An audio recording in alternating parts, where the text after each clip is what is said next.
Get ready with me while I subtly accuse the music industry of ritual sacrifice. This is episode 8, The Celebrity Death Files. Conspiracy number 1 is that Paul McCartney died in 1966 and he was replaced by a lookalike named Billy Shears. This is like the OG conspiracy theory. In 1966, Paul McCartney allegedly died in a car crash, but instead of announcing it and risking mass hysteria, the Beatles replaced him with a lookalike, a man named Billy Shears, who'd won a Paul lookalike contest. Fans claim that the band left clues in album covers and lyrics. On Sgt. Pepper's, there's a funeral scene. On Abbey Road, Paul is barefoot, the only one, like a corpse, and he's out of step. This makes sense because there are vocal differences, facial differences, and there's a whole documented Paul lookalike contest that was filmed in, I think, 1966. Also, the Beatles never denied it, they just got really quiet. Conspiracy number 4. Whitney Houston's death was part of the Grammy weekend sacrifice. This one hurts. Whitney died in a Beverly Hilton bathtub hours before the Clive Davis Grammy party,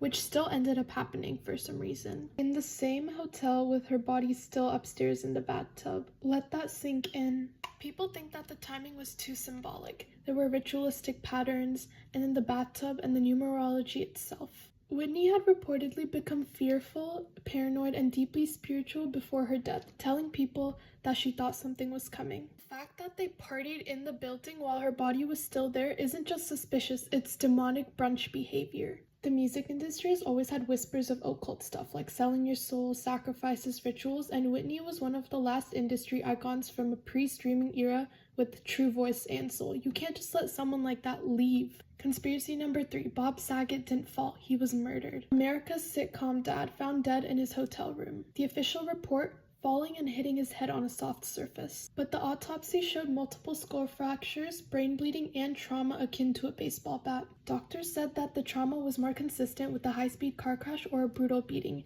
yet no one heard a thing, though there was no blood and the room was still intact. Also, his family immediately filed to block the release of further details. Bob had a reputation for being squeaky clean, but behind the scenes, he was vocal, edgy, and involved in a lot of lawsuits and shady media beef. It wouldn't be the first time someone tried to clean up a loose end with a pretty story and a messy press release. And that, everybody, is episode 8, The Celebrity Death Files. Stay gorgeous, stay questioning, and never trust a bathtub.